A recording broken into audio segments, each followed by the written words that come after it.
do assombro, pois nós vamos ver que a sexta-feira 13 de maio de 2022, a sexta-feira abençoada, sobretudo à noite desta sexta-feira, em que teremos oportunidade de refletir e considerar mais alguns textos na sequência da apresentação da sexta-feira passada sobre o fato de que a segunda vinda de Jesus Cristo estabelece um marco importantíssimo para a história da humanidade. Nós temos desenvolvido isso nas aulas anteriores, e que existem algumas passagens mal interpretadas de que os seres humanos, na segunda vinda de Cristo, vão morar no céu. Eu não vou repetir, obviamente, as questões da semana passada, porque vai ficar redundante e cansativo. Eu vou avançar para alguns outros aspectos que não tinham sido considerados até então e que ficou faltando, porque às vezes fica muito longo, e a aula de hoje vai ser um pouquinho mais breve do que as outras que normalmente os amigos têm acompanhado, porque eu quero fechar esta pauta. Ela foi escrita nessas folhinhas aqui e na semana passada eu consegui resolver grande parte delas. Então sobrou aqui 6 versos da Bíblia que não tinham sido ainda considerados e que vamos fazer, obviamente, agora. Então, para ficar bem claro para aqueles que não me conhecem, que estão assistindo essa apresentação pela primeira vez, porque está sendo gravado aqui, eu sou o professor Jean Alves Cabral, o meu site é o www.professorjean. Eu gosto do professor Jean, embora seja pastor e tenha doutorado e diversas formações, mas não gosto disso, eu gosto do professor. O professor é normalmente, como eu sou, identificado, porque é o que eu faço uma parte do tempo, é estudar para ensinar.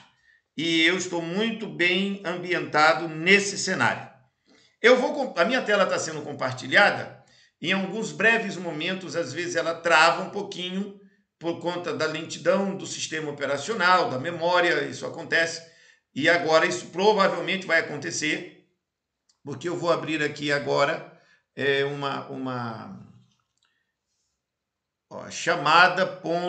eu vou abrir aqui um site chamado chamada.com.br.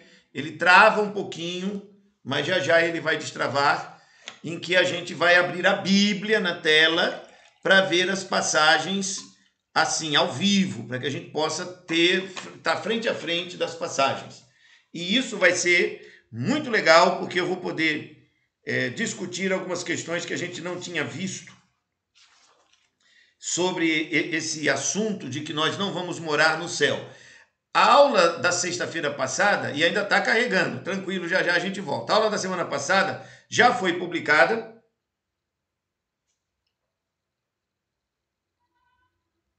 E alguns amigos já me mandaram mensagens, pessoas que não assistem ao vivo, mas assistem depois, porque tem trabalho e outras situações, agradecendo. Elas estão publicadas e está lá no YouTube. Muito bem, nós vamos iniciar a nossa exposição desses 6 versos que eu considero importantíssimos, considerando, eu já vi aqui, esses pontos já foram, vamos lá, a teoria de que o reino de Cristo não é daqui, por isso o reino de Jesus não será na terra. Essa é uma teoria, uma interpretação, obviamente, que está equivocada na maneira com que é exposta, e nós vamos ver com clareza por que está equivocada. A passagem está em São João, capítulo 18, versículo 36. Então, obviamente, eu vou abrir aqui o Evangelho de João. Aqui, ó, João, capítulo 18. É só o tempo de processar na tela. São João, capítulo 18, o versículo 36.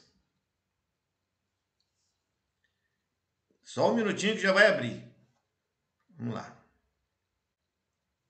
Pronto, São João 18, versículo 36. Mas eu quero pegar um pouquinho antes para a gente perceber o contexto. Esse é o momento em que Jesus está diante de Pôncio Pilatos. Estou marcando na tela. Tornou, pois, a entrar Pilatos na audiência e chamou a Jesus e disse-lhe: Tu és o rei dos judeus? Respondeu-lhe Jesus: Tu dizes isso de ti mesmo, ou disseram-to outros de mim? Pilatos respondeu: Porventura sou eu judeu?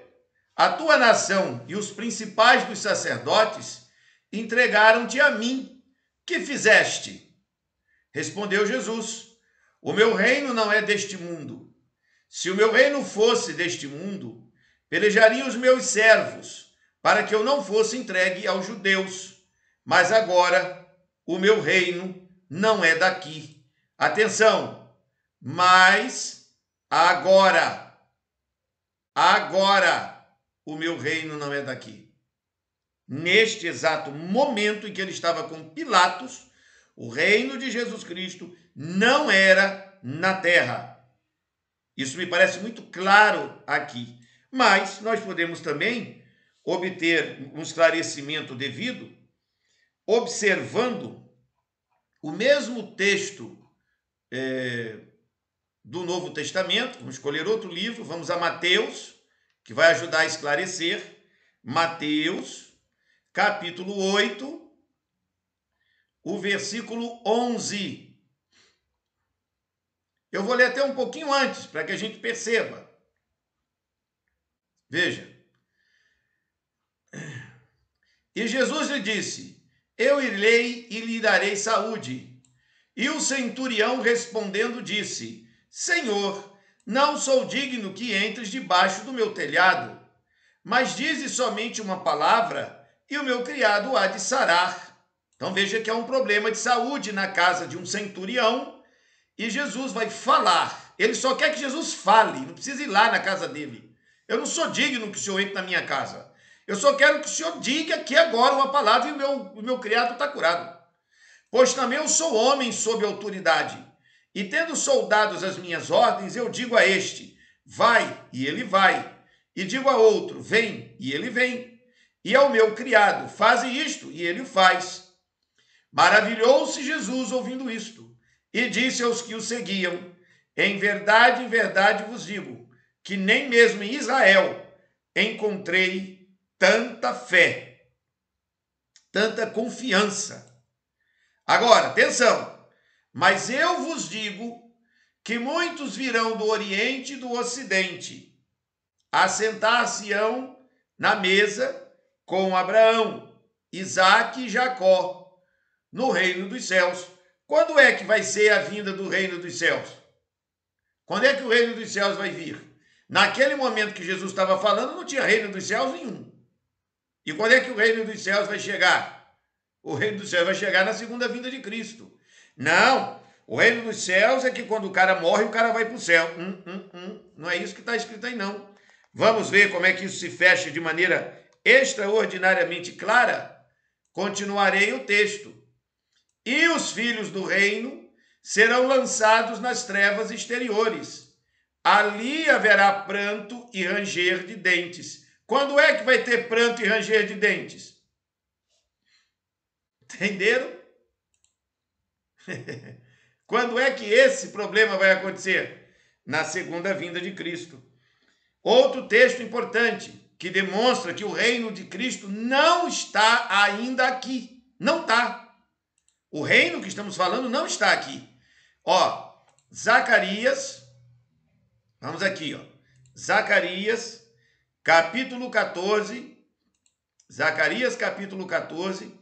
Passagens que foram examinadas na aula anterior e que, evidentemente, quem assistiu à aula anterior, dando sequência, vai entender. E o Senhor será rei sobre toda a terra. Naquele dia, um será o Senhor e um será o seu nome. Do que é que estamos falando aqui em Zacarias 14, versículo 9? Nós falamos, eu não vou repetir isto, apenas vou mencionar que nós tratamos na aula anterior sobre Zacarias 14, sobre o dia do Senhor, a segunda vinda de Cristo, em que todas as nações vão guerrear contra Jerusalém, portanto a ONU vai fazer isso. Nós vimos as características deste ataque. O próprio Senhor vai sair para pelejar contra a ONU. Naquele dia estarão seus pés sobre o Monte das Oliveiras, que está defronte de Jerusalém para o Oriente, e o Monte das Oliveiras será fendido pelo meio, para o oriente e para o ocidente. E haverá um vale muito grande, metade do monte se apartará para o norte e a outra metade dele para o sul. Fugireis pelo vale dos meus montes, pois o vale dos montes chegará até Azel, e fugireis assim como fugistes diante do terremoto nos dias de Uzias, rei de Judá. Aqui é a segunda vinda de Cristo. Então virá o Senhor meu Deus e todos os santos contigo. E acontecerá naquele dia que não haverá preciosa luz, nem espessa escuridão, mas será um dia conhecido do Senhor, o dia da volta de Cristo. E o que acontece? Naquele dia também acontecerá que sairão de Jerusalém águas vivas, e o Senhor será rei sobre toda a terra. Portanto, espero que esteja devidamente esclarecido que o texto de São João, capítulo 18, verso 36, quando Jesus disse a Pilatos: o meu reino não é deste mundo. Ele, na continuação da passagem, que eu quero ainda para fechar esse bloco e partir para outro, vamos voltar aqui, para ficar bem claro, para que ninguém diga que não ficou claríssimo. A passagem São João, capítulo 18, versículo 36. Aqui, ó. São João 18, 36. O meu reino não é deste mundo. Este não é deste mundo. Se o meu reino fosse deste mundo, pelejaria os meus servos, para que eu não fosse entregue aos judeus. Mas agora, o meu reino não é daqui. Disse-lhe, pois, Pilatos: logo tu és rei? Jesus respondeu: tu dizes que eu sou o rei. Eu para isso nasci. Para isso vim ao mundo, a fim de dar testemunho da verdade. Todo aquele que é da verdade ouve minha voz. Então veja, Jesus Cristo nasceu para ser rei. Quem disse? Ele. Na cara de quem? Pilatos. E o reino dele não é deste mundo. Agora. Mas em Zacarias 14 diz que será. Ainda existem outras passagens que, obviamente, grande parte dos cristãos conhecem. Entre estas passagens que eu considero espetaculares, excelentes, extraordinárias, para nos ajudar a entender esse assunto, já arrumei minhas próprias folhinhas, tem que organizar aqui. Nós temos uma passagem em São Mateus, capítulo 19, versículo 28, que novamente demonstra que o milênio será na terra. Não vai ninguém morar em céu. Tá aqui, estamos. O último verso é... Espera aqui, deixa eu voltar aqui. Ó, nós estamos em São João, tá aqui, ó, João, capítulo 18. O versículo que estamos agora é o 36 e o 37. Em que Jesus responde a Pilatos, certo? Pilatos disse: porventura sou eu judeu? A tua nação e os principais dos sacerdotes entregaram-te a mim. Que fizeste? Aí vamos lá, é o 36 e o 37 vão esclarecer. Jesus respondeu: o meu reino não é deste mundo. Se o meu reino fosse deste mundo, pelejariam os meus servos. Na segunda vinda, Jesus vai vir com os servos dele, para que eu não fosse entregue aos judeus. Mas agora, o meu reino não é daqui, porém no futuro será. E aí o verso 37, disse-lhe, pois, Pilatos: logo tu és rei? Jesus respondeu: tu dizes que eu sou o rei. Eu nasci para isto, eu para isso nasci, e para isso vim ao mundo, a fim de dar testemunho da verdade. Todo aquele que é da verdade ouve a minha voz. Agora notem, ele está dizendo que agora, ou seja, naquele momento que ele estava cara a cara com Pilatos, o reino dele não é da terra. E não era mesmo. Não era mesmo. E até hoje, aqui agora, no dia 13 de maio de 2022, o reino de Jesus Cristo não é aqui não. Cadê o reino? Cadê o controle total? Zacarias 14, verso 9, foi lido aqui. E nós examinamos na aula anterior. O Senhor será rei sobre toda a terra. E um só será o seu nome. Cadê isso? Cadê isso aí acontecendo? O que eu estou vendo essa semana aqui do dia 13 de maio é que a China, com 1 bilhão e 400 milhões de pessoas, prendeu um sacerdote católico, um arcebispo, primaz, um bispo, um cara grande lá, com 90 anos de idade, metendo na cadeia, porque ele é cristão. Cadê Jesus Cristo governar? O mundo ainda jaz no maligno. Ainda não está restaurado nada. Mas veja a prova do que eu estou dizendo. Prova. Porque o que vale aqui é palavra de Deus. Não é opinião do Jean, não. Palavra. Mateus, capítulo 19, vai esclarecer para todos nós. Vou abrir aqui de novo. Agora vou para Mateus 19. Aqui, ó. Mateus, capítulo 19, versículo 28. Cadê aqui? 19. Capítulo 19. Vejam que coisa maravilhosa o versículo 28. Olha só. Eu vou pegar um pouquinho antes para a gente entender do que é que está acontecendo. Os seus discípulos, ouvindo isso, admiravam-se muito, dizendo: quem poderá, pois, salvar-se?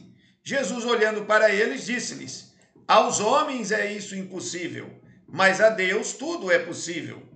Então Pedro, tomando a palavra, disse-lhe: eis que nós deixamos tudo e te seguimos. Que receberemos? Jesus disse-lhes: em verdade vos digo que vós que me seguistes, vós os discípulos, a pergunta é objetiva, os apóstolos querem saber. Atenção aqui, ó, quando na regeneração o Filho do Homem se assentar no trono de sua glória, também vos assentareis sobre 12 tronos para julgar as 12 tribos de Israel. Meus ilustres amigos, o milênio é na terra. Quando? Quando ele se assentar no trono da glória. Cadê ele? Cadê Jesus? Voltou, será rei sobre toda a terra. Daniel 2 fala que uma pedra sem auxílio de mãos bate nos dedos da estátua e vira um montouro no mundo, e o seu reino não terá fim. Cadê esse reino? Não, Jesus está no céu. Terra. Zacarias fala da terra. E os seus pés estarão sobre o monte das oliveiras. O monte será fendido em 2, e os seus inimigos serão destruídos. Aí ele sobe novamente, deixou Jerusalém arrumada, sobe, se encontra com seus anjos e manda buscar todos, aí ressuscita todo mundo, todos os salvos se encontram nos ares, e dali vão para onde? Jerusalém. Vão para Jerusalém. Querem ver como é que vai ser isso assim? Isso está tão claro nas Escrituras, no meu entendimento está tão claro, que definitivamente apenas alguém que não examina as Escrituras com essa busca, com essa intenção de entender, não consegue compreender.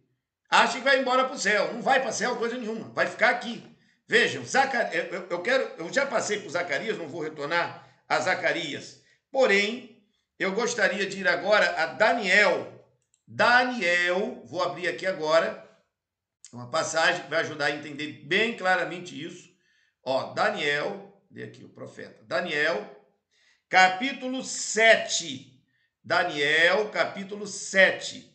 Profecia que estudamos logo no início deste curso. Não vou entrar nos detalhes, porque já foram vistos. Mas aqui, no versículo 13 e 14, Daniel, explicando a visão e revelando a profecia, diz no verso 13: eu estava olhando nas minhas visões da noite, e eis que vinha nas nuvens do céu um como filho do homem, e dirigiu-se ao ancião de dias, e o fizeram chegar até ele. E foi-lhe dado domínio, a honra, o reino, para que todos os povos, nações e línguas o servissem. E aí, quando é que isso aí aconteceu? O seu domínio é um domínio eterno, que não passará, e o seu reino tal, que não será destruído. Por que esse reino não vai ser destruído? Quando você pega as escrituras para ler, na ordem cronológica, na linha do tempo, Jesus volta, a galera fica focada no arrebatamento, um monte de teólogos aí fica ligado em arrebatamento. O arrebatamento, preocupado com o arrebatamento. Nós não deveríamos estar nem um pouco incomodados, preocupados ou atentos a arrebatamento nenhum. Nós temos que estar atentos se a nossa vida está em comunhão com Cristo. Porque não vai ter arrebatamento para quem não tem comunhão. Está lascado desde o início. Fica sonhando com arrebatamento. Meu querido, se tua vida hoje está toda desmantelada, o que tu está sonhando com arrebatamento? Arrebatamento é consequência.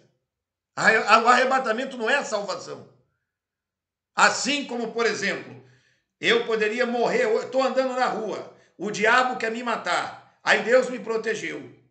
Então eu agora vou andar o dia inteiro preocupado. Será que Deus me protege? Será que Deus me protege? Eu não posso andar assim. Eu ando na rua confiando em Deus. Ainda que ele me mate, disse Jó, nele esperarei. Então a fobia do arrebatamento, e alguns têm um arrebatamento secreto. Vai ser todos os salvos serão levados escondidos na calada da noite, sei lá. Um será tomado, outro vai ficar. Eles não entendem nada disso que estão lendo. É uma bagunça, Você pega o contexto do capítulo, onde está escrito, um será deixado, outro será tomado. Ali está falando de Israel, da abominação, da desolação, daqueles que tinham que entrar em Jerusalém, ou tinham fugido de Jerusalém, como é que fica? Mas isso também já foi visto neste curso. Já tratamos disso em aulas anteriores, com detalhes. Eu não vou falar da abominação desoladora de novo, porque vai ficar uma chatice, repetindo o mesmo assunto. Isso já foi tratado. Essa é a 18ª aula. Você tem muito conteúdo, já foi dado aí para trás. O que eu estou dizendo é que Jesus Cristo volta, tem os detalhes desta volta, tem detalhes, e ele implanta o seu reino na terra. E Daniel 7, verso 13 e 14, está dizendo que ele vai governar. O texto é claro, claríssimo. E foi-lhe dado domínio e honra e o reino, para que todos os povos, nações, línguas o servissem. Seu domínio é o domínio eterno, que não passará, e o seu reino tal, que não será destruído. Baseado em que isso aqui foi dito? Verso 13 e 14. Baseado na profecia de Daniel 7, que tem 4 animais, e etc, etc, etc. Quem já estudou já entendeu o que eu estou dizendo. Verso 26 e 27. No mesmo capítulo. Mas o juízo será estabelecido. E eles tirarão o seu domínio para o destruir e para o desfazer até o fim. Atenção agora. E o reino e o domínio, a majestade dos reinos, debaixo de onde? De todo o céu, serão dados ao povo dos santos do Altíssimo. E o seu reino será um reino eterno, e todos os domínios o servirão e lhe obedecerão. Como é que é isso aqui? Eu quero que alguém me explique que reino, que domínio, que majestade de reinos debaixo de todo o céu serão dados ao povo dos santos do Altíssimo. Vamos lá, raciocínio. Jesus volta, ressuscitam todos os santos do Altíssimo. Os que estavam mortos ressuscitam, os que estavam vivos, beleza, já estão vivos. Todo mundo se junta e sobe, beleza. Nos encontramos no céu ali com Cristo, aqui nos ares, beleza. E agora? Vamos embora para o céu. Certo, se vai para o céu, quando é que vai acontecer isso aqui? O reino, domínio, majestade dos reinos debaixo de todo o céu serão dados ao povo dos santos do Altíssimo. Porque depois do milênio, quando Cristo volta, o diabo é solto a uma guerra e acaba tudo. Cadê o domínio sobre todos os povos da terra? Então, vai querer me dizer que a profecia nesse trecho furou. Não tem como, o milênio é na terra. O problema é que a gente nunca lê o texto. A gente lê o texto filtrado pela interpretação que nos ensinaram, que nos impuseram. E é proibido discordar. em algumas denominações, fazer o que eu estou fazendo, o exercício de raciocínio, você é um apostatado, servo do capeta, cuidado com esse cara, você vira um demônio. O que prova que quem assim age é um vagabundo espiritual. O que é isso, vagabundo espiritual? É o cara que diz, rico sou e de nada tenho falta, mas é um pobre, miserável, cego e nu. Onde é que eu tirei isso? É só abrir lá no Apocalipse, no capítulo 3, a carta de Cristo à igreja de Laodiceia. Rico sou de nada, eu sei todas as doutrinas. Meu querido, presta atenção. Uma coisa é o que você gostaria que fosse. Outra coisa é o que está escrito. Ah, e só tem isso? Não, pera aí, tem mais. A prova de que é na terra é tão grande. Eu já mostrei na aula anterior muita coisa. Zacarias 14 organiza a ordem cronológica. Se junta e harmoniza com o resto. Mas aqui tem mais. Vejam só. Apocalipse, capítulo 17. Vejam que coisa curiosíssima. Vamos ver aqui, peraí. Travou um... vai destravar. Apocalipse, capítulo 17. Todas essas passagens se encaixam. Essas passagens, você conforme vai lendo, vai ouvindo, vai examinando com seus próprios olhos, você vê que tudo vai se encaixando. Veja. Apocalipse 17, abri 17, versículo 14. Note, falando aqui, o capítulo 17, fala sobre a grande prostituta com os quais os reinos da terra se prostituíram. Fala também sobre a besta de cor escarlata. Todo esse capítulo 17 já foi estudado nas nossas aulas. Teve uma aula inteira sobre isso. Esse assunto já foi. Beleza? Muito bem. Agora veja aqui. Num determinado momento, no capítulo 14, está escrito assim: estes combaterão contra o cordeiro, e o cordeiro os vencerá, porque é o Senhor dos senhores e Rei dos reis. Vencerão os que estão com ele, chamados os eleitos e fiéis. Quem vai combater contra o cordeiro e o cordeiro vai vencer? Quem? Quem é que vai fazer isso aqui? Sobe um pouquinho e você lê. E os 10 chifres que viste são 10 reis, que ainda não receberam o reino, mas receberão poder como reis por uma hora, juntamente com a besta. Estes têm o mesmo intento, e entregarão o seu poder e autoridade à besta. Estes combaterão contra o cordeiro, e o cordeiro os vencerá. Pergunto a vocês, quando é que a besta mais 10 reinos se juntam e atacam Jesus Cristo? Diga aí para mim, o cordeiro, não é atacar a igreja adventista, batista, presbiteriana, não estou falando isso aqui não. É a pessoa do cordeiro. E diz que ele os vencerá e os que estão com ele. Me diga quando é que isso aí acontece. Jesus Cristo aparece no céu, essa é a teoria que tem por aí, tá? Aparece no céu, todos os salvos se reúnem com ele e vão embora. E isso aí que acabamos de ler, se cumpre quando? Não, mas isso aqui é o quê? Na ordem cronológica, na linha do tempo. Coloca isso dentro da linha do tempo. Não vai ninguém para céu nenhum. Zacarias 14 já explicou. Jesus vem, pisa em Jerusalém, fende o Monte das Oliveiras. Os anjos lá em Atos dos Apóstolos nos disseram, esse mesmo Jesus que vocês estão vendo subir, volta do mesmo jeito que vocês viram. Volta onde? No lugar de onde ele saiu. E onde é que ele estava? No Monte das Oliveiras. Quando ele sobe, ele estava no Monte das Oliveiras. E Zacarias 14 diz que ele volta para o Monte das Oliveiras, no mesmo ponto que ele saiu. Fende o monte em 2 partes. Limpa a área. Leia Zacarias 14. Estude Zacarias 14. Ele limpa a área toda. Sobe de novo. E todos os anjos se reúnem com ele. E aí os salvos se reúnem com ele. E ele vai para onde? Para esse lugar aí. E esse lugar aí, ele enfrentou quem aí? Quem é o inimigo aí? A besta de Apocalipse 17, que vai estar dominando o mundo todo.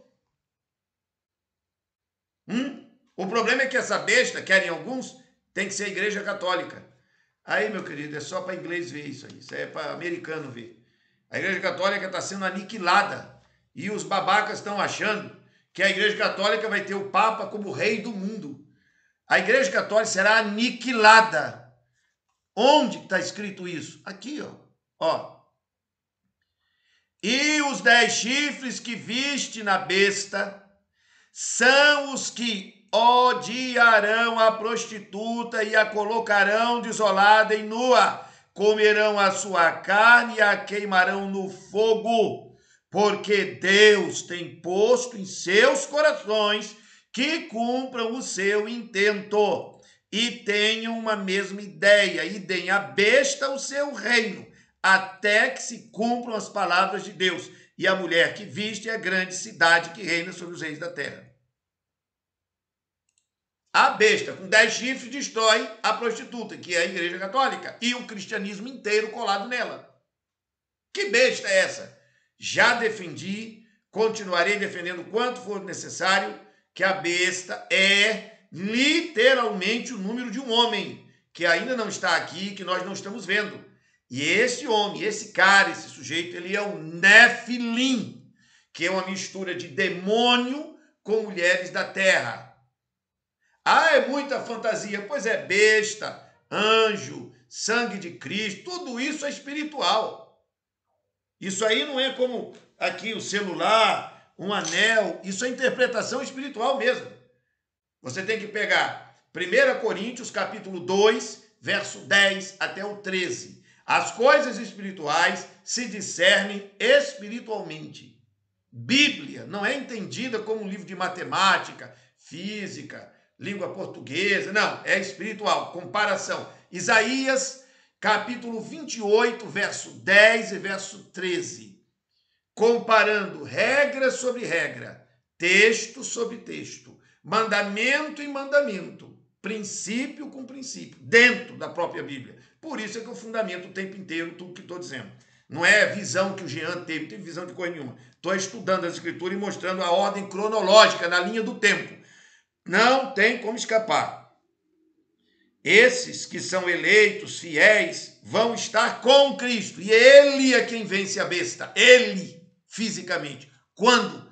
Quando lá em Zacarias 14 diz que vão tentar invadir Jerusalém. Aliás, vão invadir Jerusalém. Vão levar metade das mulheres para o cativeiro. O diabo, filho do Satanás, vai chegar lá e vai fazer. Ele vai fazer. Isso não é muito difícil de se imaginar para quem considera que já houve o Hitler, já houve um Stalin, já houve o Mao Tse Tung, tem aí esse gordinho invocado da Coreia do Norte. As pessoas vivem numa bolha dizendo que não, isso não vai acontecer. Está acontecendo agora assassinato de cristãos da China. E ganhou a televisão. Quando chega na televisão, deu na televisão. A autoridade desse povão aí analfabeto é televisão. Não é palavra de Deus. É ridículo isso. A Igreja Católica está tomando pau, farelo. E não tem força que mude a cabeça dos chineses, não, querido. Só um poder sobrenatural demoníaco. O chinês, o comunismo chinês só será quebrado quando Satanás em pessoa aparecer nessa besta, nesse homem, nessa entidade que até fogo do céu faz vir à vista dos homens. Será uma personalidade, um indivíduo, um Néfilim poderosíssimo, o mais poderoso de toda a história da humanidade, o último grande poder do Satanás na Terra. E esse cara não é humano normal, assim, um Jeanzinho, não. Ele é um Néfilim, muito poderoso, ao ponto de curvar nações. Quebra o mundo inteiro, vai dominar o mundo todo. E as nações, diz a palavra de Deus, vão dar a ele o poder. E ele vai querer peitar Cristo. E vai tomar farelo. Vai se lascar. Capítulo 19 de Apocalipse. Vamos aqui, Apocalipse 19.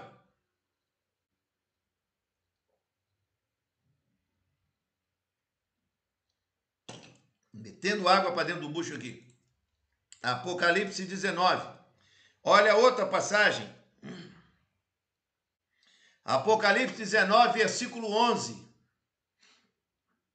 Vi o céu aberto, e eis o cavalo branco, e o que estava sentado sobre ele chama-se Fiel e Verdadeiro, e julga, e peleja com justiça. Que peleja?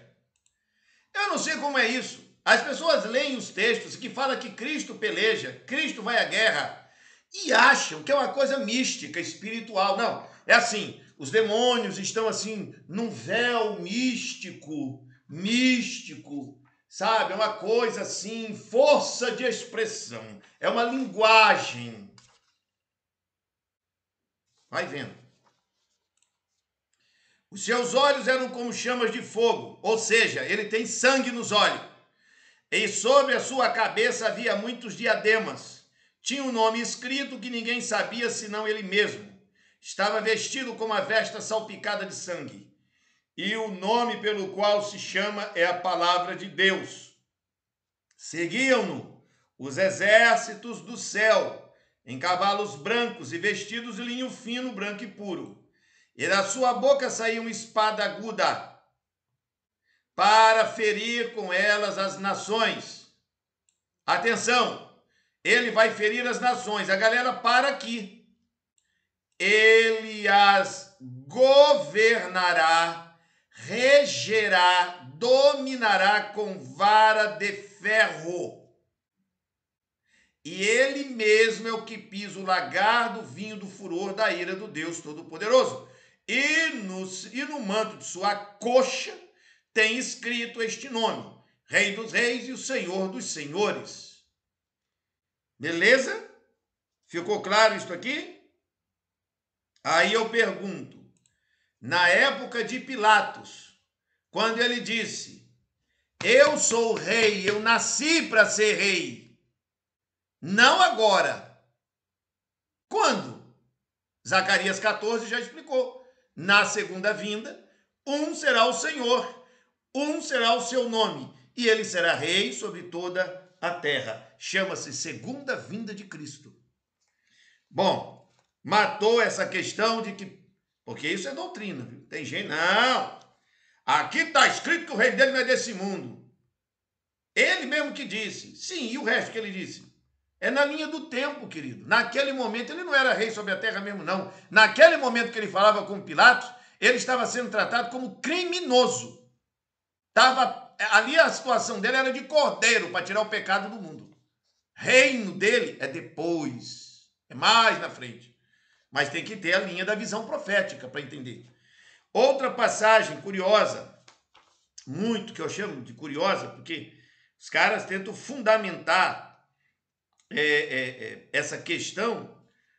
Assim, os caras têm uma ideia e querem que os versos bíblicos se adequem às suas ideias. Essa é a ideia, esse é o sonho, mas não funciona. Você pega o texto bíblico como ele diz, e aí você junta todas as passagens que falam do mesmo assunto e vai entendê-las. Notem, Apocalipse, capítulo 7. Aqui nós temos um momento interessantíssimo. Vou abrir aqui Apocalipse 7. Por quê? Porque em Apocalipse 7 entra sempre em cena um grupo que um monte de denominação religiosa por aí, criada no século XIX, diz que são eles. Rapaz, eu fico às vezes olhando para isso assim, cara, esses caras estão numa viagem, entendeu? Isso é uma viagem. Porque a Bíblia está dizendo na sua cara quem são aquelas pessoas. Ela está te dizendo na sua cara. Mas o cara diz, não, isso aí é simbólico.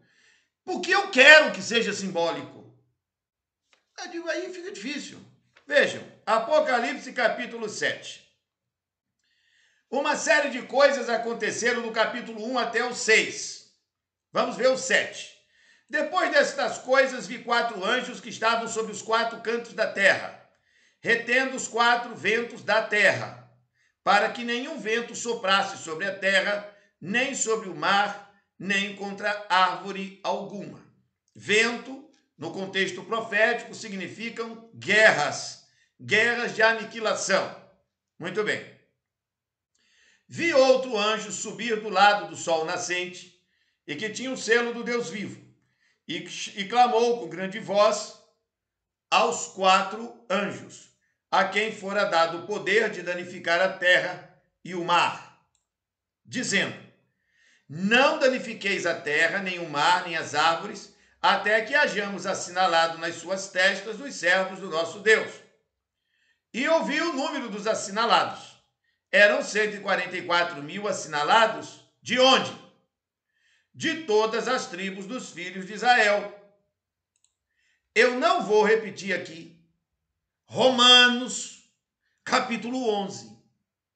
Não vou repetir aqui 3 aulas, que dá mais ou menos 7 horas e meia, quase 8 horas de aula, para explicar a diferença entre Israel e a igreja dos gentios.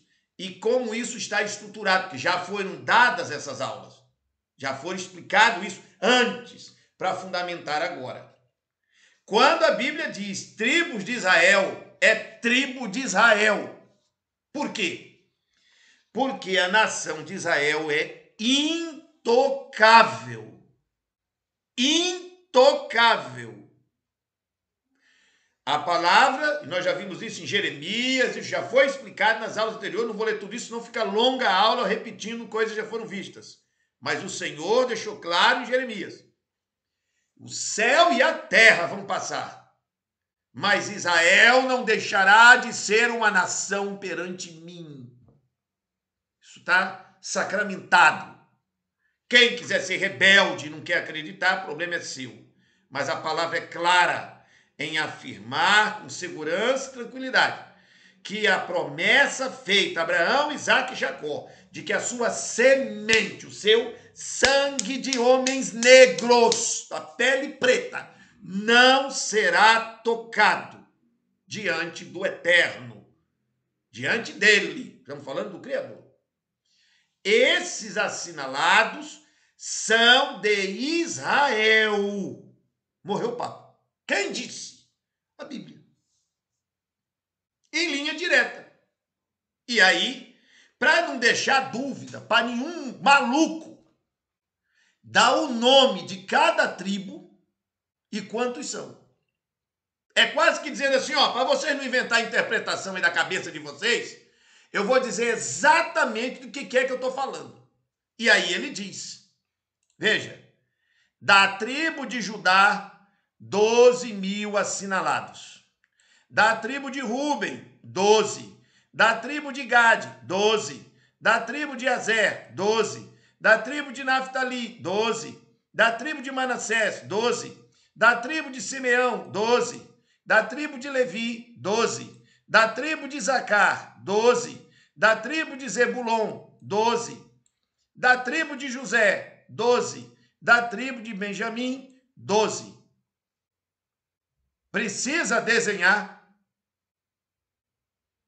Depois destas coisas, olhei, e eis aqui uma multidão, a qual ninguém podia contar, de todas as nações, tribos, povos e línguas, que estavam diante do trono, perante o Cordeiro, trajando vestes brancas e com palmas nas suas mãos. Israel, organizada, perfilada, estruturada, 144.000. Escolhidos. Quem escolhe? Deus. Você é israelita? Não. Então você está onde? Está no verso 9. Eu estou no verso 9. Depois destas coisas, que coisas? Quem são os israelitas salvos aqui dentro dessa circunstância? Você está numa multidão de nações, tribos, povos, línguas. Esses aqui são gentios. Gentios. Então tem 2 grandes grupos de salvos. 144.000 israelitas. E, do outro lado, uma multidão que ninguém conseguia contar, de uma quantidade enorme de salvos pela graça do sangue de Cristo, gentios. Ali tem de tudo. Todas as nações, tribos, línguas. Agora veja. Clamavam com grande voz, dizendo: salvação ao nosso Deus, que está assentado no trono, e ao Cordeiro. E todos os anjos estavam ao redor do trono e dos anciãos. Estavam ao redor do trono dos anciãos e dos 4 animais. Prostraram-se diante do trono sobre seus rostos e adoraram a Deus, dizendo: louvor, glória, sabedoria e ação de graças e honra, poder e força ao nosso Deus para todo sempre. Amém. Um dos anciãos me falou, dizendo: estes que estão vestidos de vestes brancas, quem são e de onde vieram? E eu disse-lhe: Senhor, tu sabes. Ele me disse: estes são os que vieram da grande tribulação. Vieram de onde? Da grande tribulação. A grande tribulação na Bíblia, depois de Jesus Cristo, né? Veja bem, a linha do tempo, a mancada dos entendimentos está o tempo todo na perda da memória, na linha do tempo. Eu já entreguei no nosso grupo e na aula anterior, botei na tela, 2 aulas anteriores, a imagem que a gente organizou bonitinha da linha do tempo.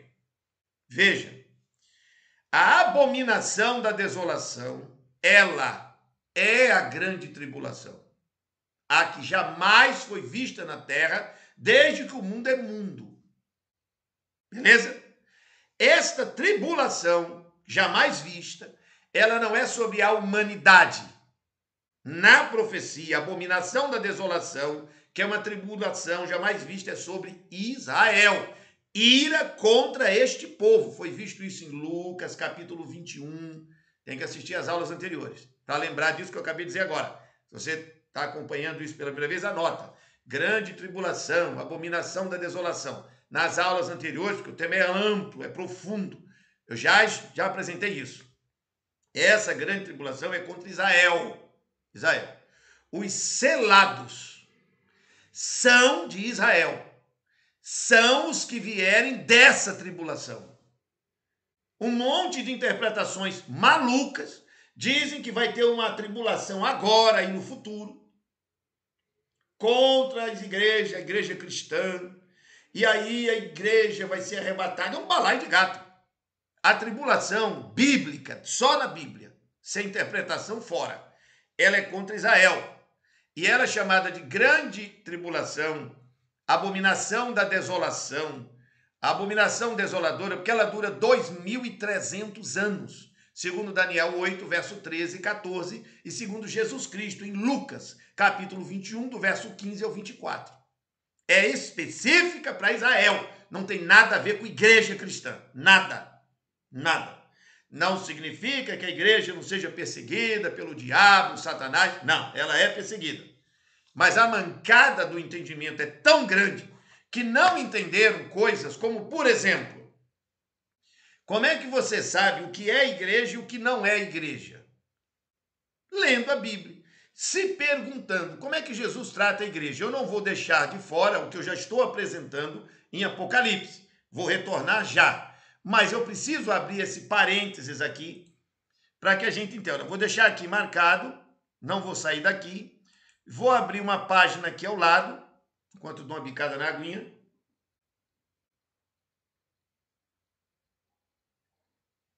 Muito bem. Ok. Eu abri a Bíblia aqui ao lado, de novo. Era aqui. Vamos aqui. E vou abrir aqui, ó, Mateus 16. Abri o capítulo de Mateus 16. Essa passagem, muito utilizada pelos amigos católicos, e eles pretendem dizer que Pedro é o Papa, certo? Não quero me ater a este assunto. É outra coisa que eu quero aqui.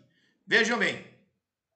Simão Pedro respondendo disse: Tu és o Cristo, filho do Deus vivo. E Jesus respondendo disse: Bem-aventurado és tu, Simão Bar-Jonas, porque tu não revelou o sangue e a carne, mas meu Pai que está nos céus. Pois eu também te digo que és Pedro, e sobre esta pedra edificarei a minha igreja. Atenção! E as portas do inferno não prevalecerão contra ela, contra a igreja. Agora veja que curioso. Vejam que curioso. Você acabou de ver aí escrito que Cristo edificou uma igreja. Essa igreja não é Israel. Não é Israel. Esquece. Israel está fora. Igreja não é símbolo de Israel, coisa nenhuma. Igreja é igreja. Israel tem que obedecer a Torá, a lei. Deu para entender, não? Israel obedece a Torá, a lei de Moisés. A igreja cristã não obedece a Torá. A igreja é salva pela graça, pelo sangue de Jesus Cristo. E qual é a lei que vale para um gentio? A lei do país onde ele nasceu. Romanos 13, do verso 1 ao 7. Pega Romanos, capítulo 13, do verso 1 até o 7, e ali está a lei que os gentios têm que obedecer. A lei da nação onde eles estiverem. Nós não temos que obedecer lei de Israel nenhuma. Por isso que a salvação para os gentios não está subordinada à lei, à Torá. Então pode sair adulterando, pode sair roubando, pode sair estuprando. Não, qual é a lei de um país que diz que isso pode? Os princípios morais do Criador estão em toda parte. Esse tipo de discussão é discussão de imbecil. Eu não vou gastar um minuto sobre isso. Raciocínio claro. A igreja é dos gentios, não é de Israel. A nação de Israel, em Romanos 11, fica claro, a oliveira verdadeira e a oliveira brava. A oliveira brava é que a igreja será enxertada na oliveira verdadeira. Quando? Na volta de Cristo, quando o tempo dos gentios se completar.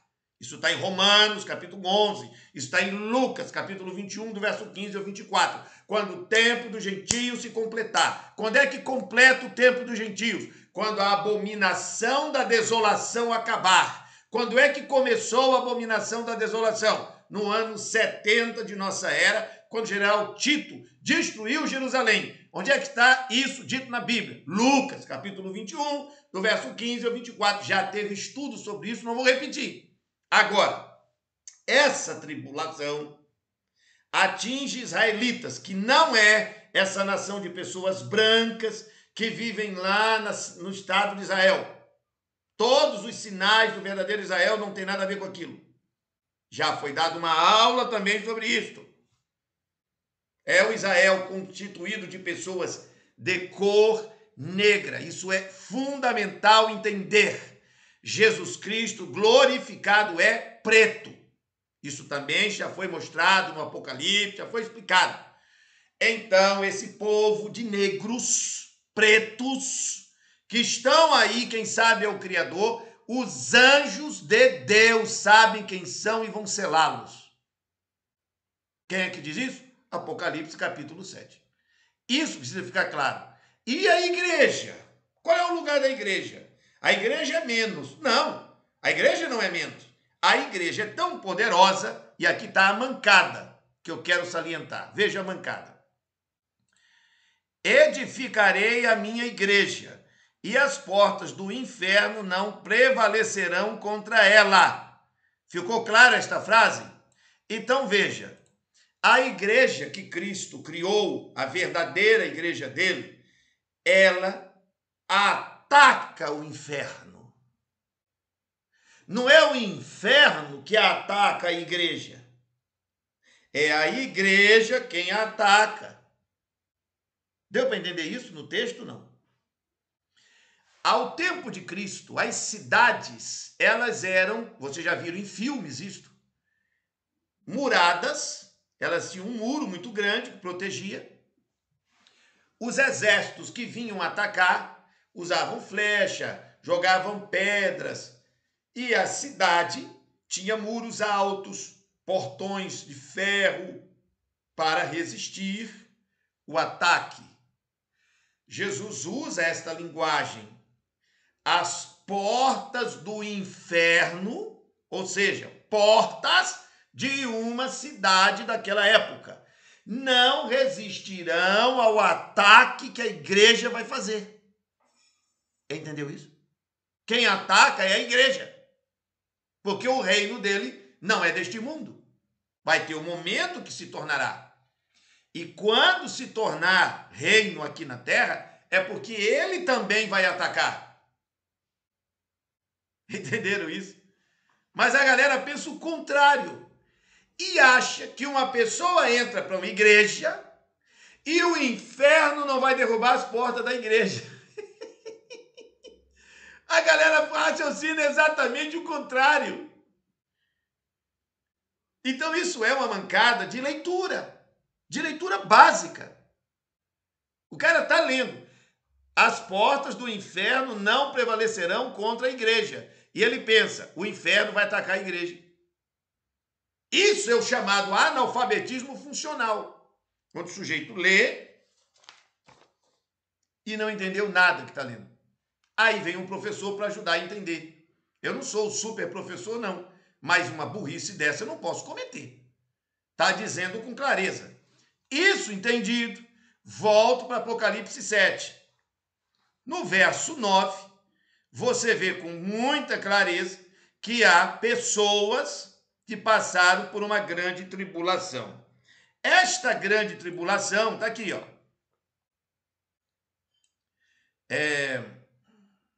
E clamavam com grande voz, dizendo: quem são estes vestidos de vestiduras brancas? Quem são e de onde vieram? E eu disse: Senhor, tu sabes. Esses são os que vieram da grande tribulação, lavaram as suas vestes e branquearam no sangue do Cordeiro. Por isso estão diante do trono de Deus e o servem de dia e de noite no seu templo. E aquele que está sentado sobre o trono os cobrirá com a sua sombra. Nunca mais terão fome, nunca mais terão sede, nem sol, nem calma alguma cairá sobre eles. Espera um minutinho.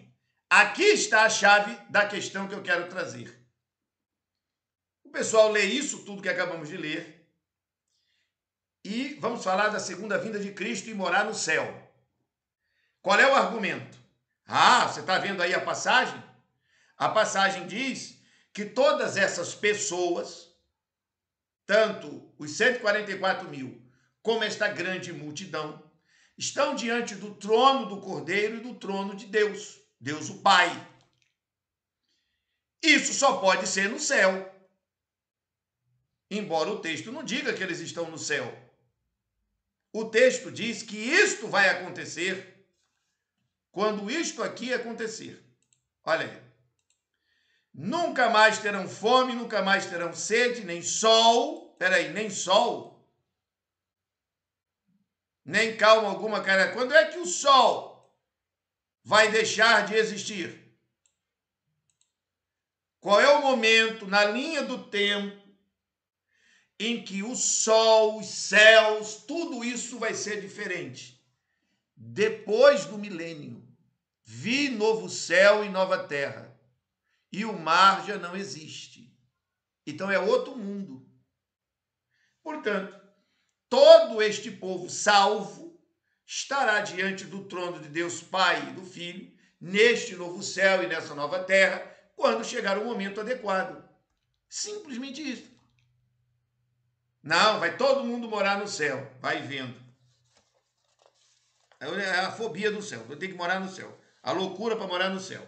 54 minutos. Daniel capítulo 12, versículo 1 e 2. Vai mostrar quem é que passou pela grande tribulação, quem é que vai viver essa tal dessa tribulação. Vamos aqui, ó. Daniel, vamos ver sobre a tribulação?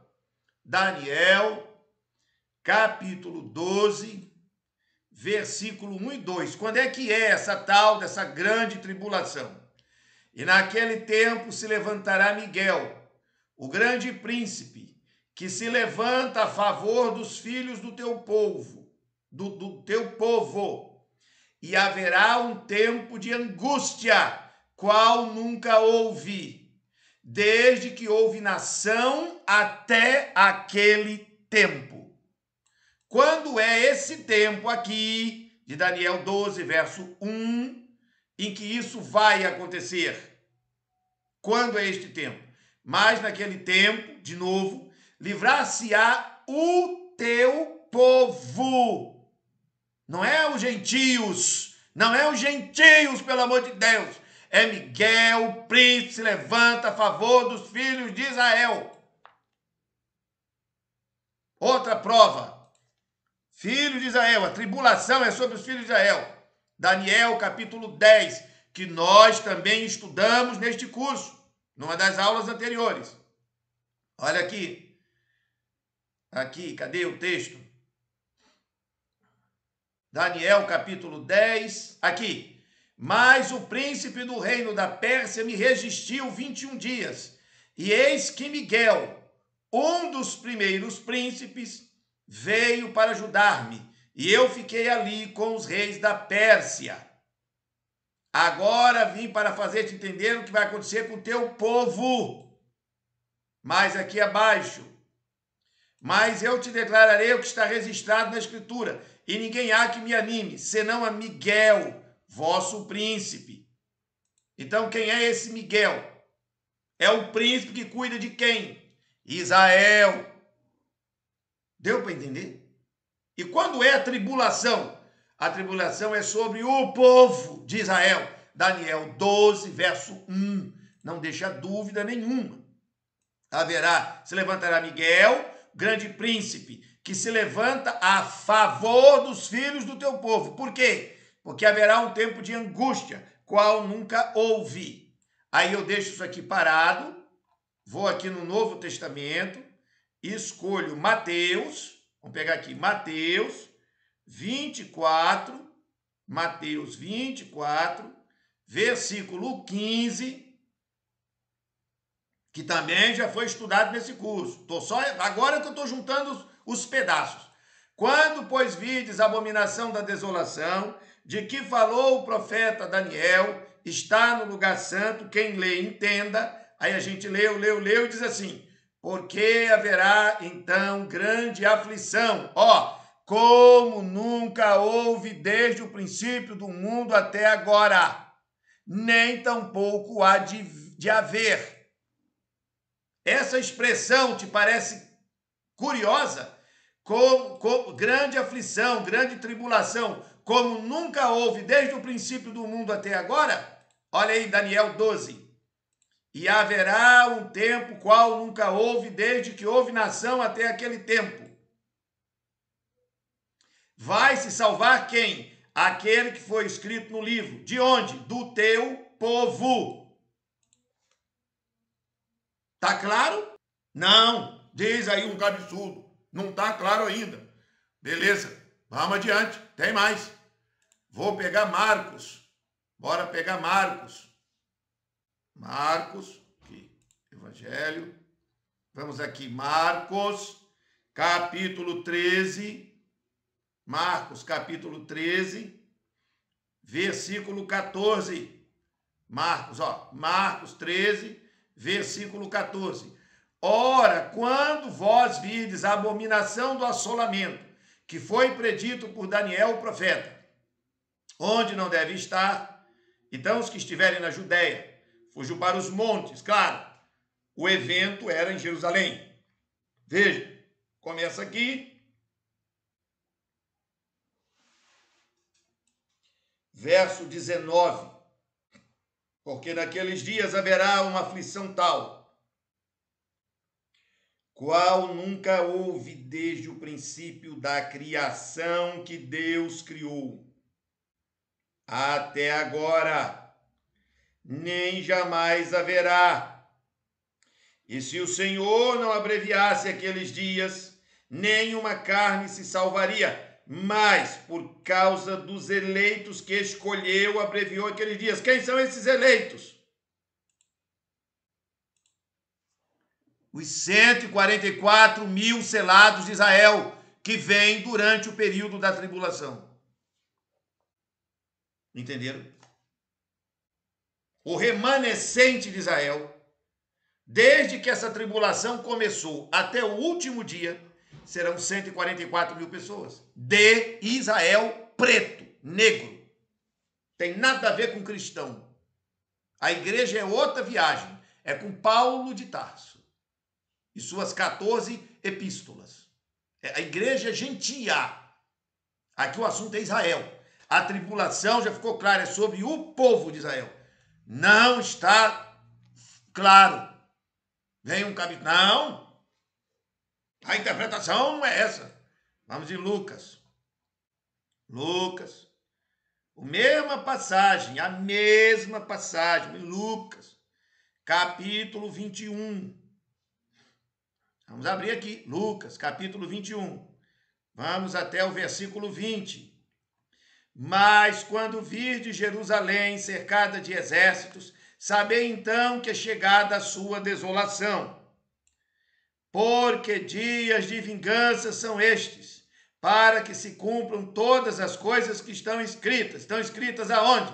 Aqui, meu querido, em Daniel 12, verso 1. Mas ai das grávidas e das as que amamentarem aqueles dias, porque haverá grande aperto na terra e ira sobre quem? A igreja batista, adventista, Assembleia de Deus, presbiteriana. É isso que está escrito aí? Só um cabeça de vento fica insistindo na burrice. E cairão ao fio da espada, e para todas as nações serão levados cativos. Jerusalém será pisada pelos gentios, até que o tempo dele se complete. Quando é que se completa? Aqui, ó. Quando o tempo de angústia terminar. Quando é o tempo de angústia? O tempo de angústia é a mesma coisa que a abominação da desolação sobre Israel. A angústia é sobre Israel. Entendeu? Simples assim. O verso 24 de Lucas. Cadê? Que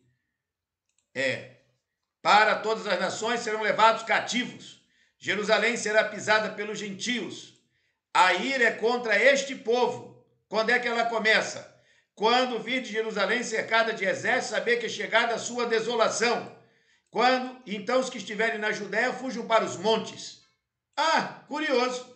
É a mesma coisa que foi dita aqui. A mesma coisa que foi dita aqui. Só que nessa outra passagem não diz que era Jerusalém cercada de exércitos. Diz assim: quando virdes a abominação do assolamento, que foi predito por Daniel, o profeta. Você consegue juntar as duas passagens? Lucas capítulo 21, do verso 20 ao 24, com Marcos capítulo 13, do verso 14 ao 20, Mateus capítulo 20. Você consegue juntar e fazer um painel e ver isso? Porque tem um mar de gente que não consegue ver. Por que isso é relevante?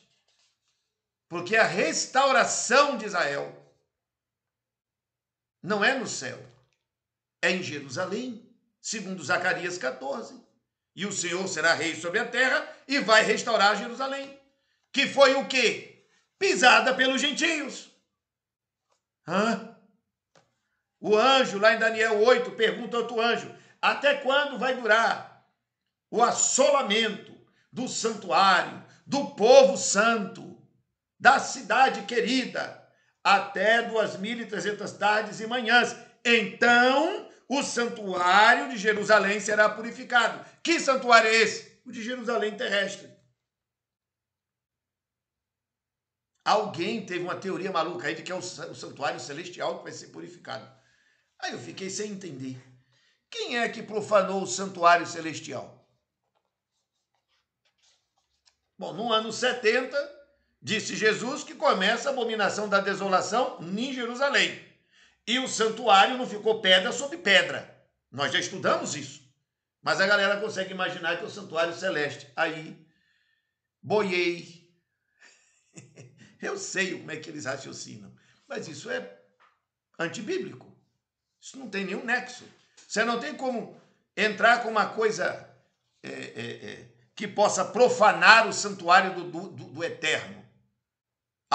Os caras da terra estão profanando o santuário celestial. Que conversa doida. Nada a ver. A presença do Todo-Poderoso dentro dele, sentado no trono, e está sendo profanado. Você está de brincadeira. Eu vou ter que fazer um estudo bíblico para mostrar que diante da glória do Todo-Poderoso, ele consome tudo. E não tem como o mal se portar diante dele, que ele não vai admitir isso. Ele tolerou Satanás e resolveu o problema Satanás. Atualmente não tem profanação em santuário celestial, coisa nenhuma. Ainda tem mais.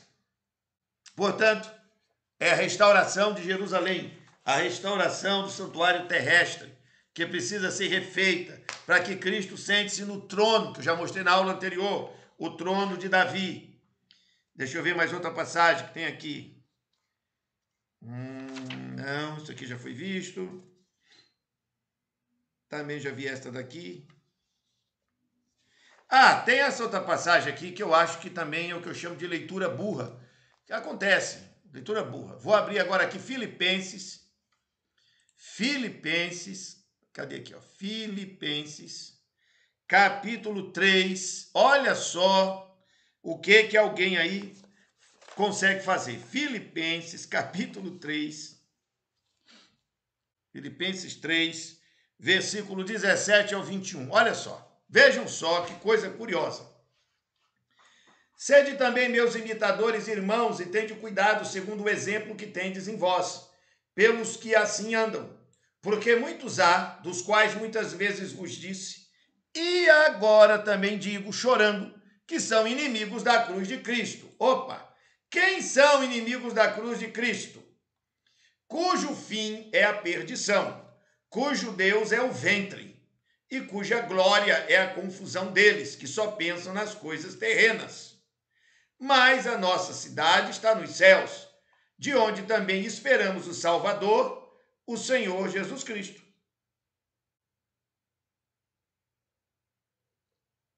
Pronto. Para quem está estudando comigo todas as aulas, todos os capítulos, não vê confusão nenhuma nessa passagem. A nossa cidade está nos céus. Sim. A Jerusalém celestial, vamos entender, tem duas Jerusaléns. Duas Jerusaléns. Uma é terrestre, está ali no Oriente Médio, pisada por gentios, pagãos, muçulmanos, católicos, cheios de idolatria, bagaceira. Beleza? Tem lá também uma galera se dizendo judeu, e que são os caras que ficam lá na frente das paredes se sacolejando assim, dizendo, nós estamos aqui praticando ritual. O chapéuzinho, o cabelo comprido, barba, mó resenha. Nós não temos nada com isso. Nós somos gentios, nós adoramos a Deus em espírito e em verdade, em qualquer lugar da terra, e o meu corpo, o seu corpo, é santuário do Espírito Santo de Deus. 1 Coríntios 3, versos 16 e 17. Não sabeis que vós sois o santuário? Portanto, nesse momento, eu, gentio, não tenho que ir em Jerusalém coisa nenhuma. Posso ir para passear, mas eu não sou obrigado a ir em Jerusalém nenhuma. Jerusalém não é nada. Ela é uma cidade decaída, está sob maldição e ira, que acabamos de mostrar, do próprio Deus contra ela. Derribada, não ficou pedra sobre pedra, um pedaço de muro foi o que sobrou. E os gentios criaram um barraco lá dentro. Ponto. Essa é Jerusalém terrestre. Existe uma outra, chamada Jerusalém celestial. Ela só aparece na Bíblia, em Apocalipse 21, versículo 2. O verso, vamos abrir aqui, para a gente relembrar, não custa nada. Apocalipse 21. Não custa nada relembrar aqui, rapidamente. Essa outra Jerusalém. Vi o novo céu e a nova terra, porque o primeiro céu e a primeira terra já passaram, e o mar já não existe. Então eu, João, vi a cidade santa, a Nova Jerusalém. Por que é chamada de Nova Jerusalém? Porque tem uma velha Jerusalém. Não pode ter uma coisa nova se não tem uma velha antes, porque senão fica um negócio idiota. Como é que eu sou o novo Jean, de um Jean que nunca existiu? Fica sem nexo, ok? Esta nova Jerusalém, ela é claramente definida em Apocalipse 21 e 22. Não vou ler esses versos todos aqui, que fica muito longo, e vou me desviar do assunto principal, que é o milênio, é na terra.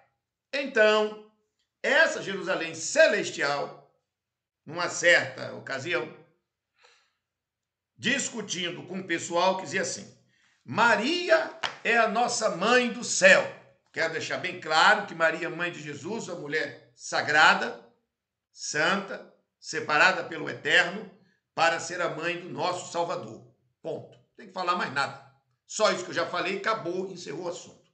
Agora, quem é a nossa mãe do céu? Você sabe quem é a nossa mãe do céu? Não, nós temos o pai do céu. Mãe? Eu nunca vi isso, professor. Como assim mãe? Nós temos mãe do céu? É só você vir escrever aqui, ó. Ó.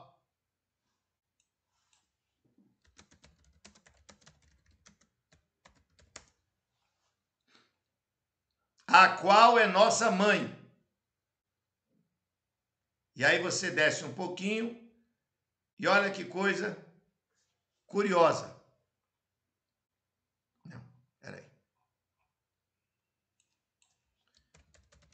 Jerusalém, que é de cima. É essa expressão. É muita coisa na cabeça, às vezes eu me confundo. Normal. Olha aqui. Gálatas, capítulo 4, verso 26. Mas a Jerusalém, que é de cima, é livre, a qual é a mãe de todos nós. Você já tinha lido isso na sua vida de estudioso das Escrituras? Que existe uma mãe do céu? Os cristãos têm mãe do céu. Israelitas têm mãe do céu. Quem é essa mãe de todos nós? Que é de cima. Jerusalém celestial. Novidade para muita gente que não lê os detalhes. Nós temos mãe, nós temos pai e nós temos mãe. Nosso pai é o Deus Pai Todo-Poderoso. E nossa mãe, você acaba de ser informado em Gálatas 4, 26, Jerusalém celestial, que é de cima. Se tem uma de cima, é porque tem uma da terra. Então saiba separar uma da outra, para não criar confusão. Beleza? Pois bem, nessa linha de entendimento, com clareza, o pessoal pega aqui Filipenses, capítulo 3. Cadê aqui o Filipenses 3? Volta. Filipenses, capítulo 3. E imagina, eu já tive num debate uma vez, o cara achava que estava abafando com a passagem. Onde diz aqui, ó.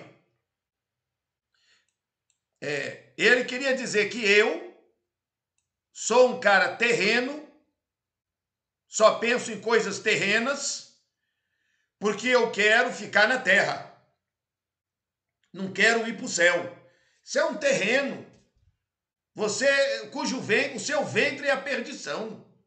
Nós vamos ser tudo transformado. Tá? Eu digo, meu amigo, você está embolando tudo aí, sua cabeça está totalmente doida, você está viajando. O próprio texto, se você botar a linha do tempo, você entende o texto. O que é que o texto está dizendo? Porque muitos há que muitas vezes vos disse, e agora também digo, chorando, que são inimigos da cruz. Quem é inimigo da cruz de Cristo? Aqueles cujo Deus é o ventre. Olha, comilões, glutões. O ventre é o intestino, disso eu entendo. Estou em 26 anos de medicina natural. O que é o ventre? O intestino, o desejo de comer. É disso que ele está falando. E cuja glória é para a confusão deles. Qual é a glória de quem vive para comer? A glória é essa, só comer e beber. Só pensa em coisa terrena. O que é isso? O cara passa o dia pensando, ganhar dinheiro, faturar, comprar casa, ter bens materiais, fazer aplicações, todo o tempo dinheiro, negócios, coisas da terra. É disso que ele está falando? Sim, o que isso tem a ver com a volta de Cristo? Isso muda o que as profecias? Aí diz, mas a nossa cidade está nos céus. Quem é essa cidade? A nossa mãe, Jerusalém. Jerusalém celestial, de onde também esperamos o Salvador, o Senhor Jesus Cristo. Sim, e daí? É porque a nossa cidade está nos céus, a cabeça do cara pensa, nós vamos morrer e vamos para o céu. Eu morro, subo para o céu. Jesus Cristo volta, pega o salvo, leva tudo para o céu.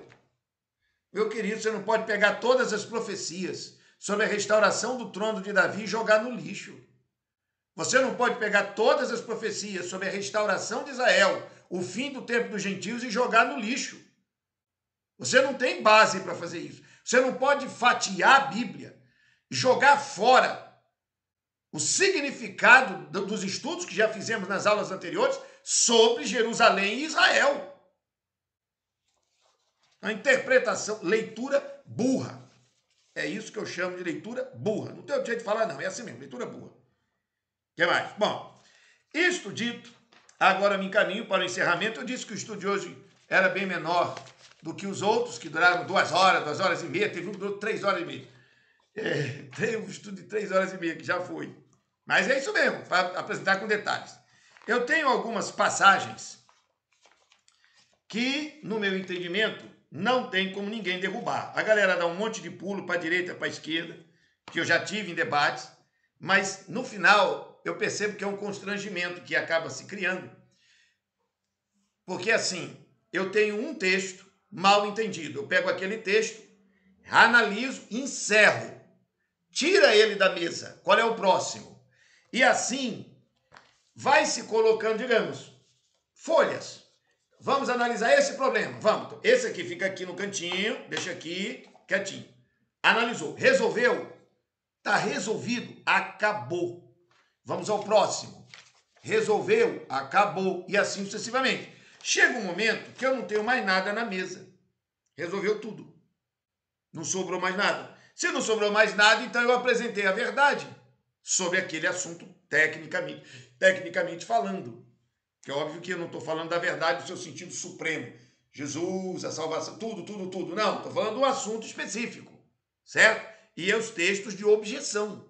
Pega cada objeção e vai mostrando uma por uma, vai eliminando, acabou, não tem mais nenhuma. Então, essa galera tem uma dificuldade enorme, para responder a Isaías capítulo 49. Isaías capítulo 49 é um daqueles capítulos, tipo Zacarias 14, que mata o assunto. Para mim, encerra o assunto.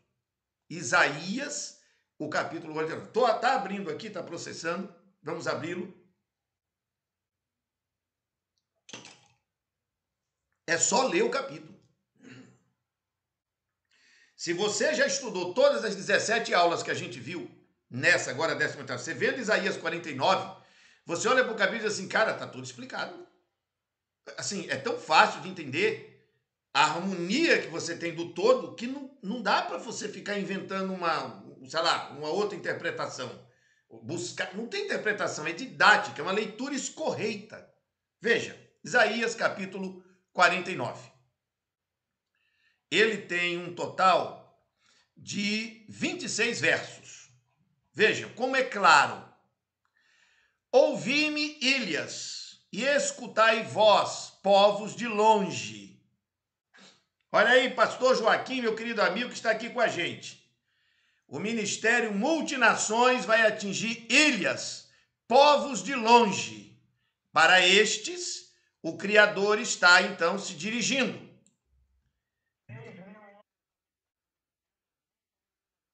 Pronto. 6.000 ilhas habitadas das 20.000 ilhas do planeta. O Senhor... Então, vamos lá. Ouvi-me, 6.000 ilhas habitadas dentre 20.000 ilhas do planeta. E escutai vós, todos os povos de longe que não estão em Jerusalém. O Senhor me chamou desde o ventre.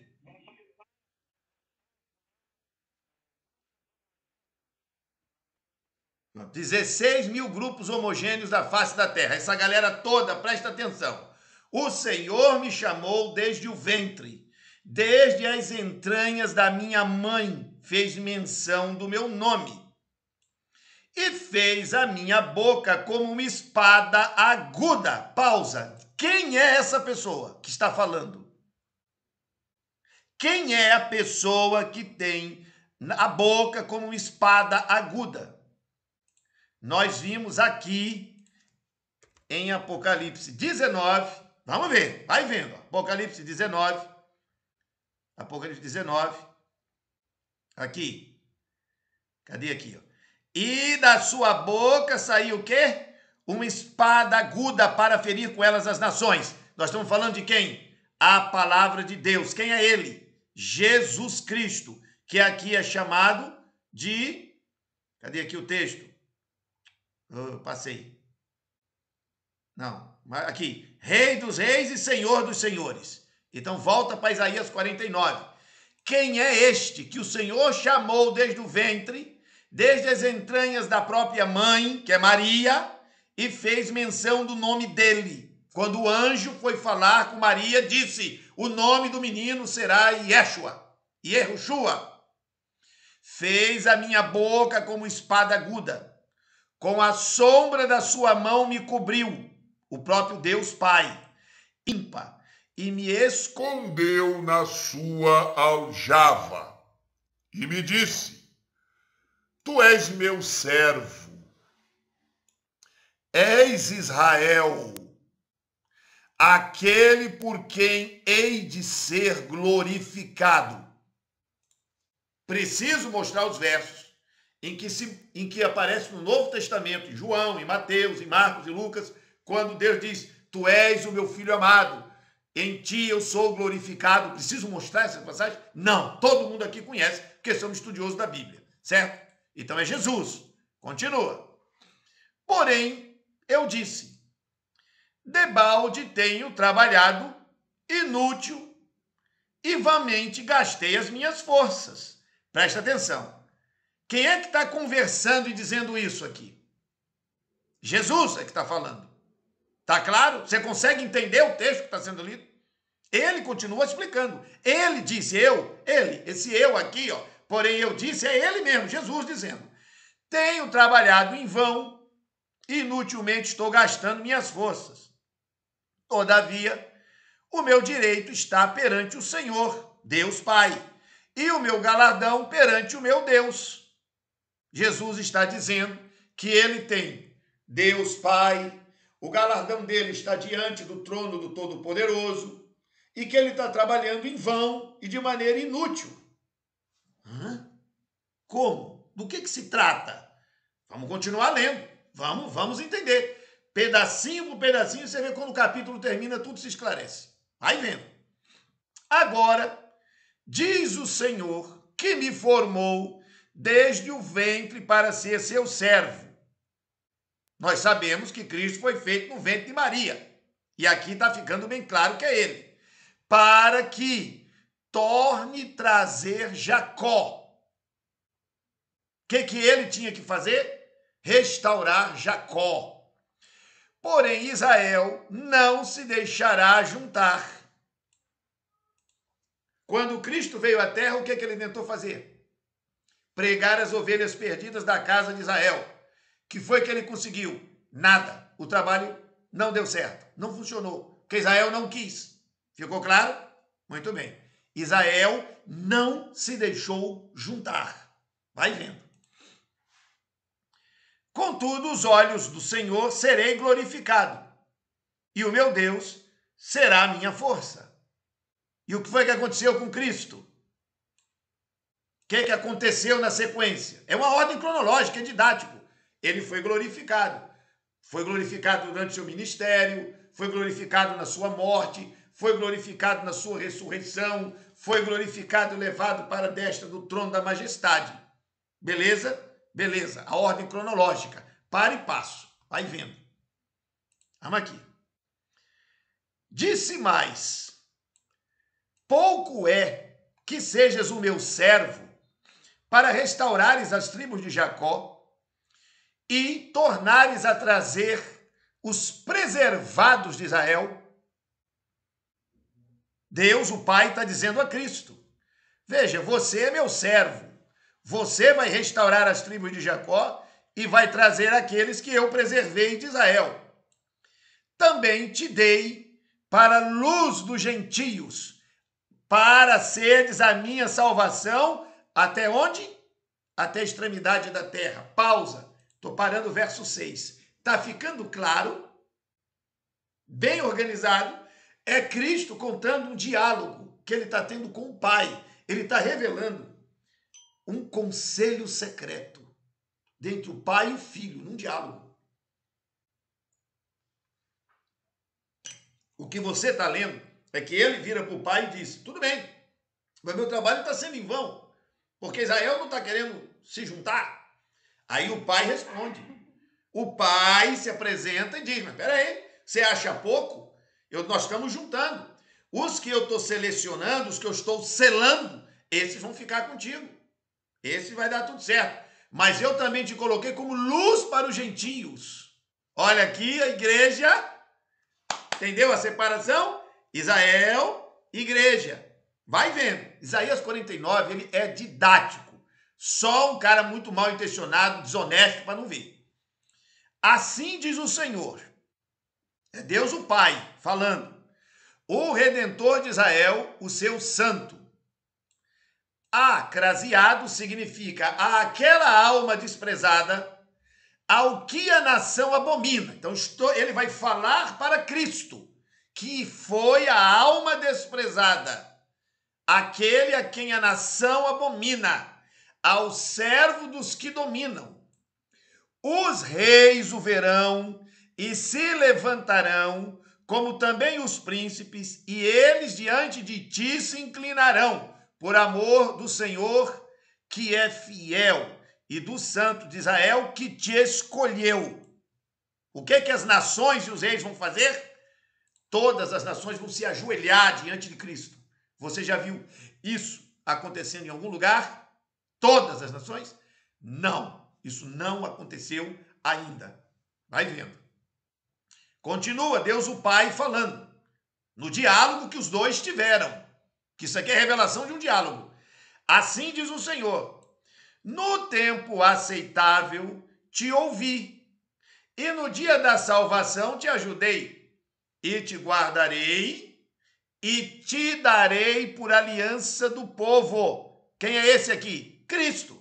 Para restaurares a terra e dar-lhes em herança as herdades assoladas.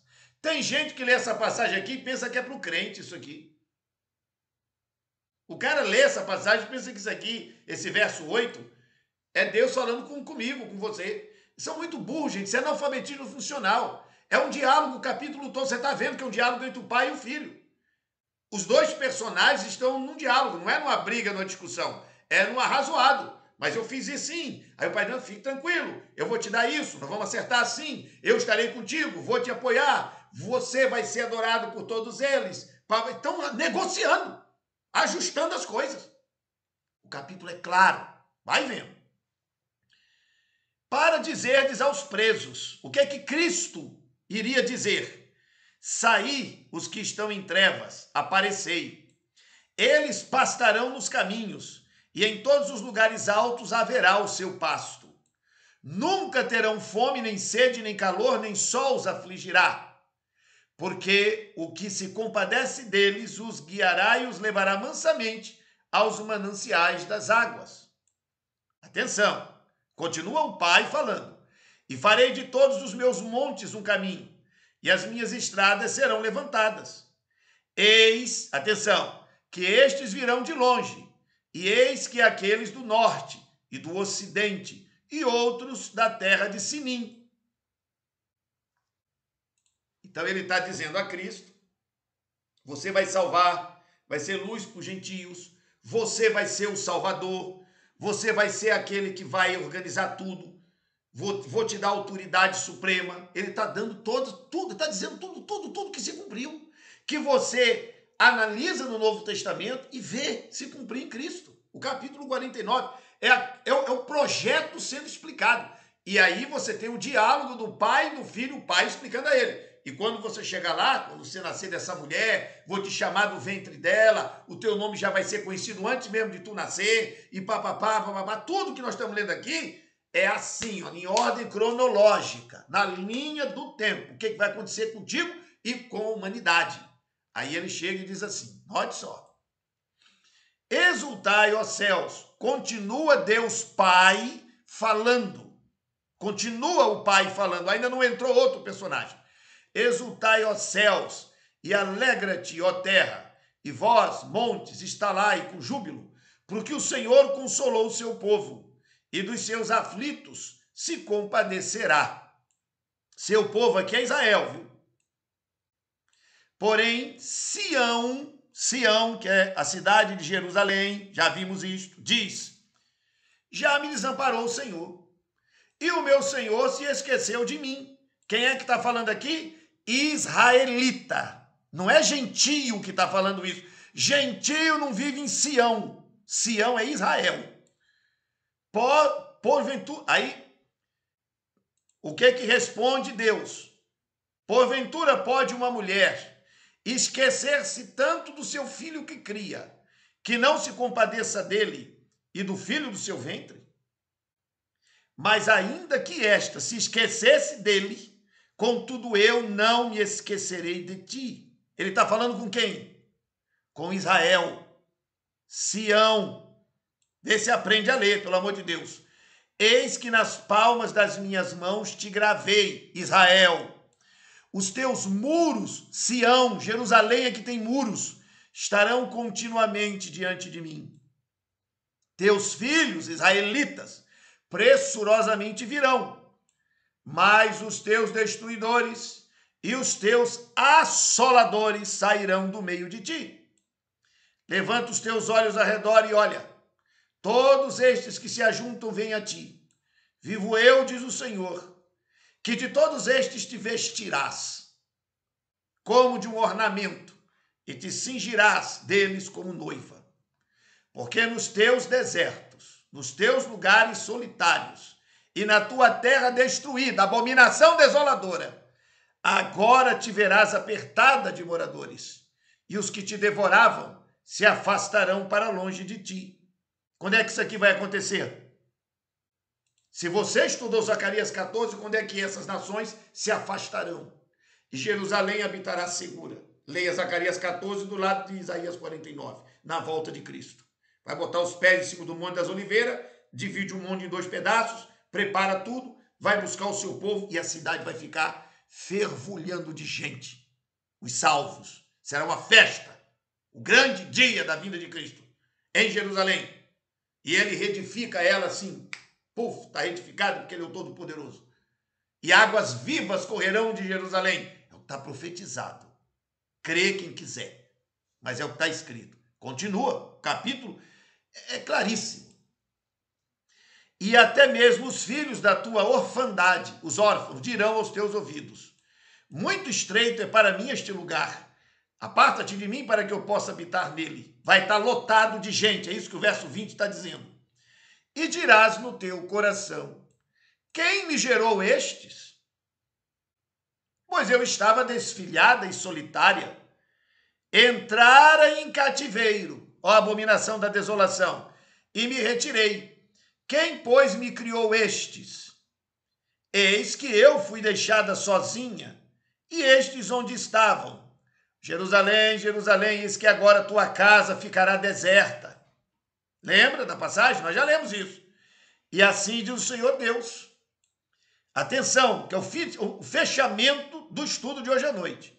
Eis que levantarei a minha mão para os gentios, e ante os povos arvorarei minha bandeira. Então trarão os teus filhos nos braços. Trarão os filhos de quem nos braços? Trarão os israelitas nos braços. E as tuas filhas serão levadas sobre os ombros. Gentios vão fazer isto. E os reis serão os teus aios, e as suas rainhas as tuas amas. Diante de ti se inclinarão com o rosto em terra, lamberão o pó dos teus pés, e saberás que eu sou o Senhor, que os que confiam em mim não serão confundidos. Porventura tirar-se-ia presa ao poderoso, ou escapariam os legalmente presos? Mas assim diz o Senhor: por certo que os presos se tirarão ao poderoso, e a presa do tirano escapará. Porque eu contenderei com os que contendem contigo, e os teus filhos eu remirei, e sustentarei os teus opressores com a sua própria carne, e com seu próprio sangue se embriagarão, com o mosto, toda a carne saberá que eu sou o Senhor, teu Salvador, teu Redentor, o forte de Jacó. Quando é que isso aqui vai acontecer? Tudo isso que você leu, parte já aconteceu. E a parte final não aconteceu ainda. As nações carregaram os israelitas no colo e dizendo que maravilhosos, que lindos. Onde é que isso aconteceu? Nunca aconteceu. É durante o milênio. Durante o milênio. Vejam, existem algumas passagens assim muito curiosas para eu fechar esse bloco sobre nós vamos viver na terra e devemos nos alegrar de viver na terra. E eu vou colocar aqui no chat, aqui do lado, umas passagens muito curiosas que acho que os amigos vão gostar um bocado. Salmo 115, versículo 2, versículo 3 e versículo 16. Salmo 115. Eu vou ler agora rapidamente algumas passagens para a gente fechar o estudo de hoje. Salmo 115. Salmo 115. Vai abrir aqui. Está aqui, ó. Salmo 115. Veja. Porque dirão os gentios: onde está o seu Deus? O nosso Deus está nos céus. Fez tudo o que lhe agradou. Pergunta: onde é que Deus está? Deus está nos céus. Muito bem. Verso 16. Os céus são os céus do Senhor. Mas a terra é o quê? O que está escrito aí no verso 16? Deu aos filhos dos homens. A terra pertence a quem? Aos homens. Nós não pertencemos ao céu. Nós pertencemos à terra. Há uma terra que precisa ser restaurada, é claro. Salmo 89. Salmo 89, versículo 11. Teus são os céus, tua é a terra, e o mundo a sua plenitude, tu os fundaste. Mas não nos esqueçamos, tudo pertence ao Todo-Poderoso. Ele é dono de tudo, certo? Não é que a terra é nossa e Deus não tem nada a ver. Não, ele é dono de tudo. Salmo 37. Vamos aqui, versículo 11. Os mansos herdarão a terra e se deleitarão na abundância de paz. Verso 22. Porque aqueles que ele abençoa herdarão a terra. Não é céu, é terra. E aqueles que forem por ele amaldiçoados serão desarraigados. Verso 29. Os justos herdarão, aqui, verso 29. Os justos herdarão a terra e habitarão nela quando? Para sempre. Quando é que isso vai acontecer? Na segunda vinda de Cristo. Verso 34. Espera no Senhor e guarda o seu caminho, e te exaltará para herdares a terra. E tu o verás quando os ímpios forem destruídos ou desarraigados. Beleza? Salmo 122. Salmo 122.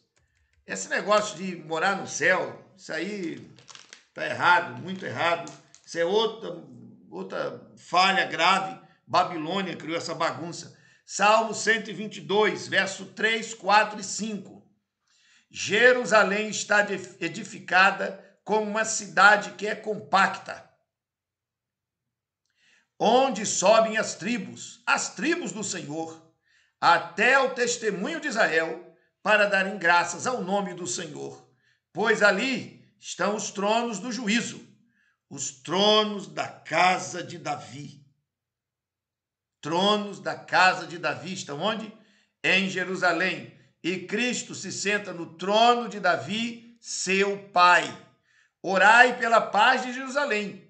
Prosperarão aqueles que te amam. Haja paz dentro dos teus muros, prosperidade dentro dos teus palácios. Por causa dos meus irmãos e amigos, direi: paz esteja em ti. Por causa da casa do Senhor nosso Deus, buscarei o teu bem. Existem muitas outras passagens que eu não vou mencionar, porque vai ficar extremamente longo, certo? Mas eu quero fechar, porque eu li agora aqui sobre o trono de Davi. Encerrarei com Lucas. Tem muitas passagens que eu poderia ler, tem centenas de passagens sobre o assunto.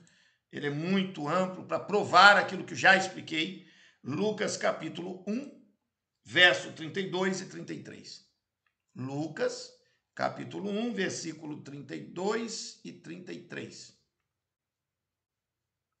Eis que em teu ventre conceberás da luz um filho, por-lhe-ás o nome de Jesus.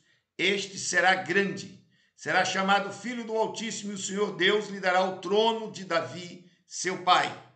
Reinará eternamente na casa de Jacó, e o seu reino não terá fim.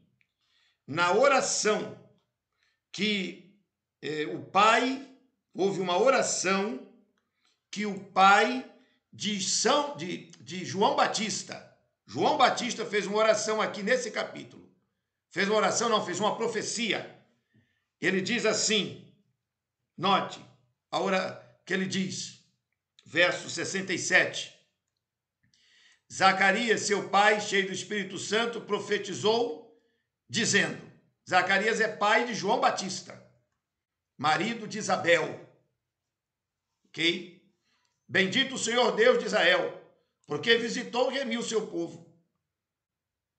E nos levantou uma salvação poderosa na casa de Davi, seu servo, como falou pela boca dos seus santos profetas, desde o princípio do mundo, para nos livrar da mão de nossos inimigos e da mão de todos aqueles que nos odeiam, para manifestar misericórdia a nossos pais e lembrar da sua santa aliança e do juramento que jurou Abraão, nosso pai. Jesus Cristo veio para restaurar a casa de Israel. Zacarias, com a língua travada, estava mudo. Isabel grávida, de João Batista. Maria veio fazer uma visita com o menino Jesus no ventre. A criança, no bucho de Isabel, ficou agitada. A língua de Zacarias, que era travada, destravou. E ele profetiza e dá glórias a Deus. Na sua profecia, ele diz que uma grande salvação vem da casa de Davi. E vai dar vitória sobre os inimigos de Israel. Deu para entender isso, não? O trono restaurado. Não foi ali naquela época. Será agora no futuro. Não tem... Vamos vir morar no céu. Jesus Cristo pode levar tudo para o céu. A terra vai ficar vazia. Que conversa doida. Não tem cabimento nenhum. Vai dar a terra para o Satanás. Vai deixar ele solto aqui. Quem que inventou isso, cara? Interpretações para fazer encaixe, para poder justificar, porque senão... É assim, o cara cria uma interpretação para um ponto que está errado. Aí isso leva a outro ponto errado. Aí ele chega numa encruzilhada, pô, mas essa passagem aqui está criando um problema, vamos ter que bolar um jeito de explicar. E aí, bicho, isso vai virando uma bola de neve, de loucuras interpretativas, de fantasias, de lendas. Lendas, que não passa disso, lendas. O estudo sobre o trono de Davi, finalmente eu consigo terminar aqui. Se alguém que estiver assistindo nossa exposição no futuro tiver uma dúvida, acha que está errado, coloque aí nos comentários. Pode escrever um texto bem grande, não tem problema não, leio tudo, não tem problema não. Estou habituado a leituras de textos enormes, sem nenhuma dificuldade. A gente examina, verifica, para poder responder com clareza. Mas entenda, não me faça uma pergunta perdendo a linha do tempo, porque você vai insultar a minha inteligência. Existe uma linha do tempo. Quando você lê o verso, você tem que saber onde é que ele se encaixa na linha do tempo profético. Você não pode pegar um texto assim. Eu me lembro que no curso de teologia, um professor fez uma vez uma brincadeira. Pegou a Bíblia, ele já tinha marcado, né? Aí disse, um camarada falou assim, aonde Deus abrir aqui é o que está valendo. Tem gente que vive assim, a palavra do Senhor, aonde abrir é o que Deus tem para mim hoje. Isso é conversa de perturbado mental. Aqui diz, examinai as escrituras. Não é assim, jogue sortes sobre as escrituras. vou fechar os olhos onde eu abrir e onde meu dedo parar, aí aqui. Isso não existe. Aí, a ordem é examinar as escrituras. Errais não conhecendo as escrituras nem o poder de Deus. Aí o professor, na brincadeira, para exemplificar que isso é loucura, diz que o camarada abriu e aí botou o dedo assim, aí abriu os olhos e estava lá. E Judas foi e enforcou-se. Aí fechou apressadamente a Bíblia e disse, não, deu errado, o meu dedo desviou, vamos de novo. Aí fechou os olhos, abriu, botou o dedo. Tu vai e faz o mesmo. Esse método não dá muito certo, não. Não dá mesmo. Tem que examinar, tem que estudar, tem que pesquisar para poder entender os assuntos com clareza. Com isso eu fecho a nossa questão, agradecendo aos amigos que estão aí, a você que vai assistir depois, e aí eu vou encerrar a gravação, fico mais uns minutinhos dando um alô para os meus companheiros, e aí nós vamos descansar, porque é assim que funciona, beleza? Então, tchau, tchau.